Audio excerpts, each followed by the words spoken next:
കുറെയൊക്കെ കുറച്ച് ലാഗ് ഉണ്ട്. ഫസ്റ്റിന്റെ അത്രയും വന്നില്ല. ഇങ്ങനെ ഒരു പടം കണ്ടിട്ട് ദുരന്തം എനിക്ക് അമ്മ പടക്ക് വെച്ച പൊട്ടാസ് പൊട്ടും പോലത്തെ പടം 10 മിനിറ്റിൽ ഇങ്ങനെ കേറി ഇങ്ങനെ വെടി വെച്ചോലായിരുന്നു അല്ലാതെ പടം ഒരു രക്ഷയില്ലാത്ത പടമാണ്. കാരണം പടം ഫസ്റ്റ് നമ്മൾ കണ്ട എന്താണ് ഫസ്റ്റിന്റെ എക്സ്ട്രീം ലെവൽ, അതായത് ബോളിവുഡിലെ ബെസ്റ്റ്, ഈ ഇടയ്ക്ക് ഇറങ്ങിയ ബെസ്റ്റ് പടം, ബെസ്റ്റ് വയലൻസ് മൂവി. അതായത് നമ്മൾ മറ്റേ മാർക്കോക്കെ വയലൻസ് എന്ന് പറഞ്ഞില്ലേ, ഇത് ഇന്ത്യയിലെ തന്നെ one of the best violence പടം. വയലൻസ് മാത്രമേ ഉള്ളൂ മോനെ. രൺവീർ സിംഗിനെ ആണെങ്കിൽ അഴിഞ്ഞാട്ടി വിട്ടിരിക്കുകയാണ്, വെട്ടി. അത് എക്സ്ട്രീം വയലൻസ് ആണ് പടം, ഒരു രക്ഷയില്ല. ട്രെയിനിങ് സീന് എന്റെ അമ്മോ അന്യായം. പടം ഒരു രക്ഷയില്ലെന്ന് വെച്ച് കഴിഞ്ഞാൽ 4 മണിക്കൂർ ഇരുന്ന് കണ്ടതിന്റെ ആ ത്രില്ല് ഇപ്പോഴും പോയിട്ടില്ല. എല്ലാരും മസ്റ്റായിട്ട് കാണേണ്ട പടം. ഒരു 2000 കോടിയൊക്കെ ഷുവർ ഷോട്ട്. GCC റിലീസ് ചെയ്യേണ്ട ആവശ്യമില്ല. ഇന്ത്യക്കാർ മാത്രം കണ്ടാൽ തന്നെ പടം 2000 കോടിയുടെ കൂടുതലടിക്കും. ഫസ്റ്റിനെ കടത്തി വിട്ടുന്ന വെച്ചാൽ ബ്രോ ഒരു രക്ഷയില്ല. ഓരോ സീനും കിട്ടില്ല. ഫസ്റ്റ് തുടങ്ങുമ്പോ തന്നെ ഒരു 10 മിനിറ്റ് ഫൈറ്റ് ഉണ്ട്. എന്റെ പൊന്നെ കിട്ടില്ല. ആക്ഷൻ, ഡയറക്ഷൻ ആയിരുന്നാലും ഇതിന്റെ വർക്ക് ചെയ്തായിരുന്നാലും എല്ലാ വർക്കും കിട്ടില്ല. സൂപ്പർ എഡിറ്റിംഗ് മോഡൽ സിനിമയാണോ അതോ? അല്ല, ഇത് യഥാർത്ഥത്തിൽ നടന്ന കാര്യങ്ങളും അല്ലാതെ സിനിമയായിട്ട് വേണ്ടിയുള്ള എടുത്ത കാര്യങ്ങൾ മിക്സ് ചെയ്തെടുത്തതാണ്. എന്നാലും മസ്റ്റ് വാച്ചാണ്.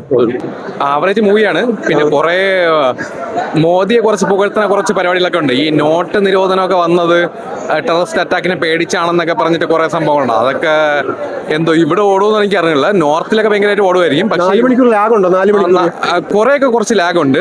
ഫസ്റ്റിന്റെ അത്രയും വന്നില്ല. ആവറേജ് ആണ്. പിന്നെ കുറെയൊക്കെ പ്രൊപ്പഗൻഡ കുറെ കുത്തിക്കയറാൻ ശ്രമിച്ചിട്ടുണ്ട്. ചേട്ടാ സീന് പടമാണ്, എല്ലാവരും കാണണം. ഫസ്റ്റ് പാട്ടിനെ കാട്ടി കിടിലോണെന്ന് വെച്ചാൽ എനിക്ക് തോന്നുന്നു ഈ പാട്ടിൽ ചിലപ്പോൾ പാട്ട് ചിലപ്പോൾ കുറഞ്ഞു. പക്ഷേ രൺവീർ സിംഗിന്റെ അഭിനയം, ആക്ഷൻ സീൻ, ആക്ഷൻ, അതിലെ വെടിവെപ്പും തോക്കും നിങ്ങൾ എന്തായാലും മസ്റ്റ് കാണാനുള്ള പടം. അറിയാലോ ഇത് റിവെഞ്ച് തന്നെയാണ് ടൈറ്റിൽ ഇട്ടേക്കുന്നത്. സോ അടി ഇടി വെട്ട് കുത്ത് കൊലപാതകം തന്നെയാണ് ഉള്ളത്.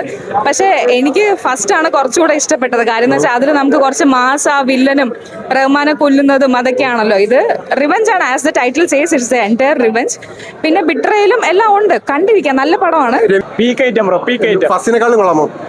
അങ്ങനെ നോക്കാൻ പറ്റൂല. ഫസ്റ്റ് കൊള്ളാം, സെക്കൻഡും കൊള്ളാം. രൺവീർ സിംഗ് ശരിക്കും നാഷണൽ അവാർഡ് ഡിസേർവ് ആണ്. പുള്ളി എന്ത് ആക്ടിംഗ് ആണ്.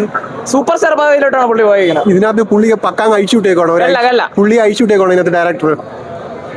ബ്രോ ആദ്യത്തെ ഡയറക്ഷൻ ഒന്നും പറയാല്ല. ശരിക്കും അടിപൊളിയാണ്. ഫസ്റ്റ് തൊട്ട് ശരിക്കും പണം 4 മണിക്കൂറുണ്ട്. നമുക്ക് ലാഗ് ഒന്നും ഫീൽ ചെയ്യല. ഫസ്റ്റ് പോലെ തന്നെയാണ് അടിപൊളിയായിട്ട് തന്നെ എടുത്തിട്ടുണ്ട്. ഇന്റർവൽ പഞ്ച് എല്ലാം അടിപൊളിയാണ്. കിടിലം പടം. ശരിക്കും പറഞ്ഞാൽ ഫസ്റ്റ് പാർട്ടിന്റെ ബാക്കിയായിട്ടാണ് സെക്കൻഡ് പാർട്ട് വരുന്നത്. ഭയങ്കര ടെക്നിക്കലി ക്വാളിറ്റി, ഭയങ്കര ഹെവി സ്ക്രീൻ പ്ലേ ആണ്. ഭയങ്കര അടിപൊളിയായിട്ട് 4 മണിക്കൂർ ബോറടിക്കാതെ തന്നെ പോകുന്നുണ്ട്. പെർഫോമൻസ് കൊണ്ട് എല്ലാം അടിപൊളിയായിരുന്നു കേട്ടോ. ഒരു പക്ക കൊമേഴ്ഷ്യൽ ഐറ്റം. നമുക്ക് 4 മണിക്കൂർ ഉള്ളതാണ്. ശരിക്കും പറഞ്ഞാൽ ബോറടിക്കുന്നൊക്കെ വിചാരിച്ചു. ബട്ട് കംപ്ലീറ്റ്ലി കൺവിൻസിങ് ആയിട്ട് ഒരു കിഡിലൻ സ്ക്രീൻ പ്ലേ എന്ന് പറയേണ്ടി വരും. കാരണം ഇത്രയും അവേഴ്സ് ബോറടിക്കാതിരിക്കുക വെച്ചാൽ വലിയ സംഭവമാണ്. അതെടുത്ത് വെച്ചിട്ടുണ്ട്. ഇമോഷണലി ബാക്കിംഗ് ആയിട്ടുള്ള കുറച്ച് കൺവിൻസിങ് ആണ്. ഫസ്റ്റ് ഹാഫ് കുറച്ച് സ്ലോ പേസ്ഡ് ആയിട്ട് ബിൽഡ് ചെയ്ത് വന്ന് സെക്കൻഡ് ഹാഫിൽ ഭയങ്കര തീ കത്തിക്കലാണ്.